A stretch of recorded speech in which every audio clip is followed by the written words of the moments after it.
मैं 4th standard में था जब ये सब शुरू हुआ। मैं अपनी फैमिली के साथ एक कैबिन में रहता था।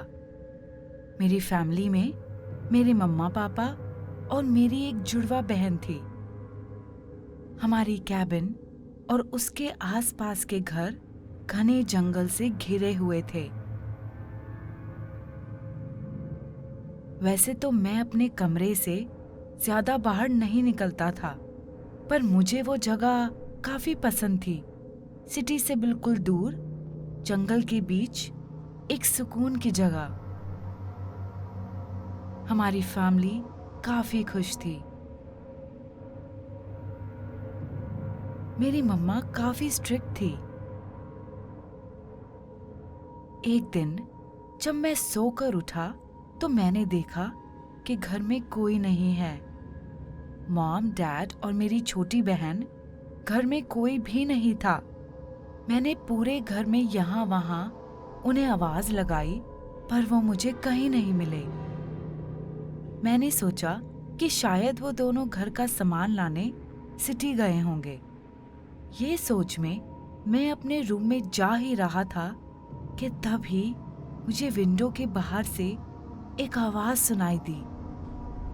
वो आवाज ऐसी थी जैसे कोई भारी सी चीज को जमीन पर घसीटते हुए ले जा रहा हो।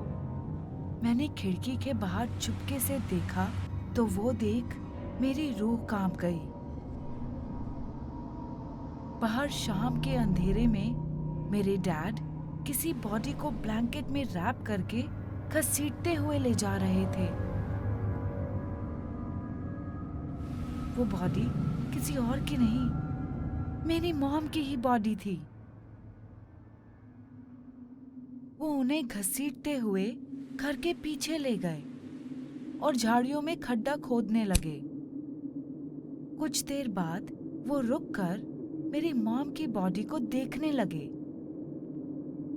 और जैसे ही कुछ टाइम गुजरा तो उन्होंने उस बॉडी को गड्ढे में डाल दिया। मैं बस खिड़की से चुपकर उन्हें देख रहा था। मुझे याद है वो मेरी मॉम को गड्ढे में गाड़कर घर में आ गए और उन्होंने पुलिस को फोन किया और पुलिस से कहा कि मेरी वाइफ सुबह से लापता है और उन्हें उनकी बहुत फिक्र हो रही है। मैं ये सारी बातें अपने रूम से चुपकर सुन रहा था और जब एक पुलिस ऑफिसर हमारे घर आए तो मेरे पापा ने सारी सिचुएशन ऐसे हैंडल की कि जैसे उन्हें सच में नहीं पता था कि उनकी वाइफ और मेरी मॉम कहाँ है। पुलिस के सामने वो मेरी मॉम को ढूंढने की जल्द से जल्द डिमांड कर रहे थे। पुलिस ऑफिसर ने प्रॉमिस किया कि वो पूरी कोशिश करेंगे मेरी मॉम को ढूंढने में, पर मुझे पता था कि वो मेरी मॉम को कभी नहीं ढूंढ पाएंगे। और वही हुआ। पुलिस ने काफी समय तक मॉम की तलाश की और वक्त के साथ वो मिसिंग केस क्लोज हो गया। डैड हम दोनों की पेरेंटिंग खुद करने लगे। जब हमारे डैड घर पर नहीं होते थे तो हमारी नेबर हमें बेबी सिट करती थी और उन्होंने कभी फील नहीं होने दिया कि हमारी मॉम हमारे साथ नहीं है। और आहिस्ता आहिस्ता हम भी मॉम को भूल गए।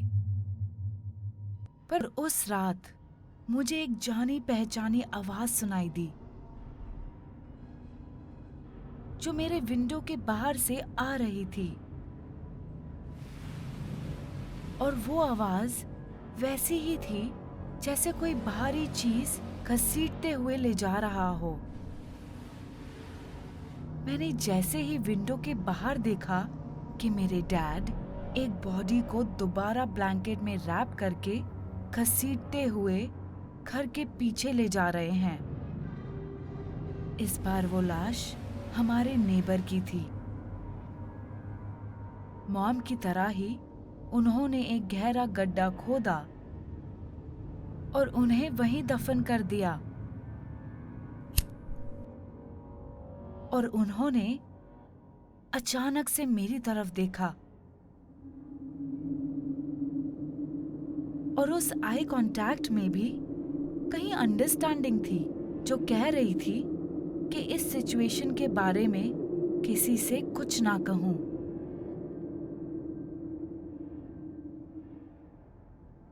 उन्होंने दोबारा वैसे ही किया जब पुलिस डैड से उस नेबर से रिलेटेड पूछने के लिए आई, तो उन्होंने काफी अच्छे तरीके से सब कुछ हैंडल किया और किसी को कोई शक नहीं हुआ।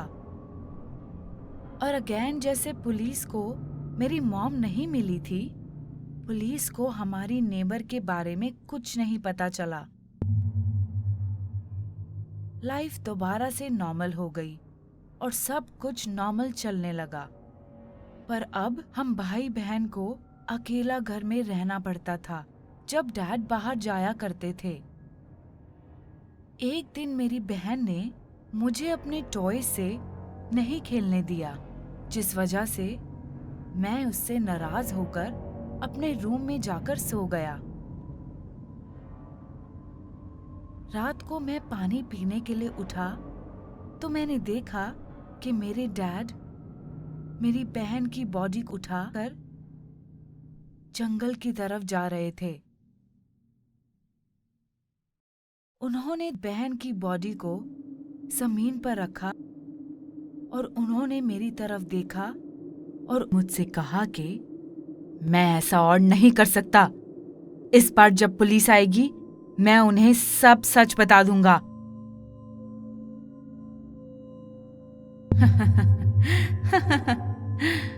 तुम्हें लगता है पुलिस तुम्हारी बात पर यकीन करेगी? क्या तुम्हें लगता है कि वो सब मान जाएंगे कि ये सब एक छोटे से बच्चे ने किया है?